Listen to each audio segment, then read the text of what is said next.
Good morning. And thank you for having me here. Last night was a real pleasure, and I've had the opportunity to travel all over the world, but I've never been to Southeast Asia. I've been as close as Australia and China, and I realize that's still quite a ways away. So I also want to congratulate you on 30 years. I was thinking back 30 years ago, I was 12 years old, and I never dreamed that I'd be in the Philippines giving a presentation to buyers of U.S. soybeans before. So, and also, you're stuck with me leading off. I'm no expert speaker, so, but what I am an expert of, and these other three gentlemen that are sitting at the table with me is we raise food for the world, and the world's growing bigger and larger every day. And the area of land that we have to produce this food on keeps shrinking. So I take great pride, and so do these gentlemen here, in raising food for the whole world. This is my family. I've got my wife Brenda and my little girl Amanda. She is 9 years old. The next one, the tall one there in the middle, is Mark. He is a senior at Kansas State University. He is studying biotechnology and agronomy. So he's intrigued by also helping feed the world in future to come. And this is my middle son, Eric. He's 20. He's a sophomore at Kansas State.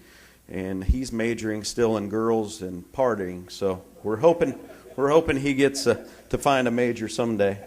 My family farm, the farm that I live on, my father purchased in 1954, and that's the farm I live on. But as far as my family, I'm at least 5 generations. My family came from, one side come from Germany, the other side come from Ireland. So farming's deep in our heritage, and it's very dear to our lives. I grow soybeans, corn, wheat, and raise a few cattle. I used to be in the sheep business pretty big, but thank God I'm out of those. Too much work. So the U.S. farmers, why did we plant such a big crop this year? Well, we had difficulties. Starting actually last fall, it was very wet. Say middle of November, clear through the whole winter, there was very little fall field work that got done. And in the U.S., we like to do a lot of our fall work for our crops coming up, like applying fertilizer for the corn crop, and that just was not able to be done. And then when it came springtime, it stayed wet. And it would vary from, in my area, we were almost 5 weeks late getting corn planted. We usually start the end of March, and it was May 6th before I ever even was able to get in the field. So, and I know these other gentlemen were at least a couple weeks behind, and I think that's an overview of the whole U.S. And another issue that really arose last year was the input costs.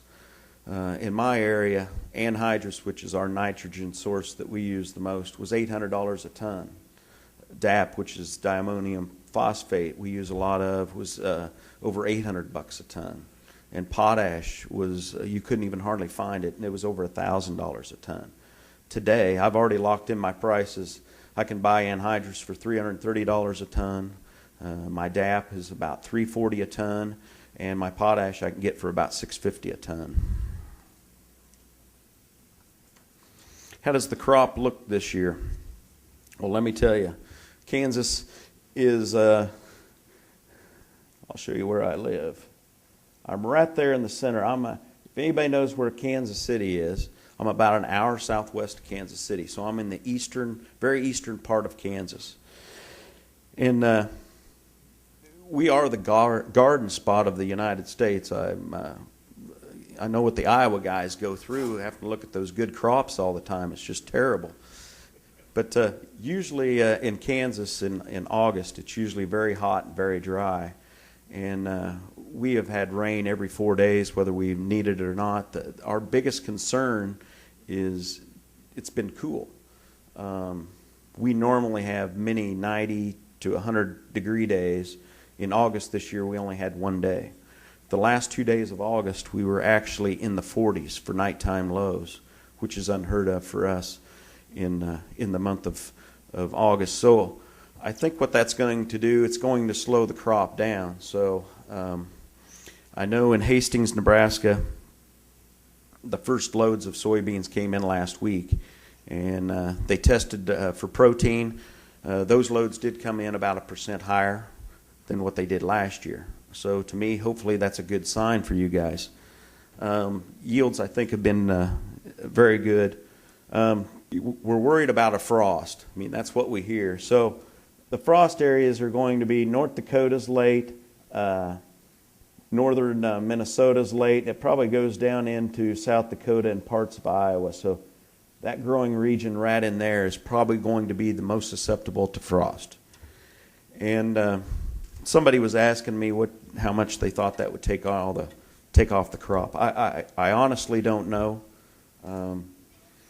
I think my expectations is I think we're going to be about 88 million metric ton crop. So if we do have an early frost, and I'm saying that means here at the end of September, I don't really know how much that will mean. If we can have an average frost, I think we'll be okay. And if we have a late frost, the crop could be even larger than the 88 million. On my farm, my average yield is about 2.5 metric tons per hectare. This year I'm guessing, hoping that it'll probably be about 3.5 to 4 metric ton per hectare. So we're having an extraordinary year. And that's just a chart that shows you, most of the U.S. crop is in very good condition. What will I plant next year? Well, I wish I'd know. My plan is to go back to more of a 50-50 corn-soybean rotation. We also plant a little bit of wheat, but in our wheat we will also double crop soybeans back into that, meaning I can grow 3 crops in 2 years by doing that. And with the input prices being a little lower, I think we will go back to more of that 50-50. And how do we decide what we want to plant? Well, it's always important which crop's going to bring you the most income. But another thing in our area is big is the agronomic rotation.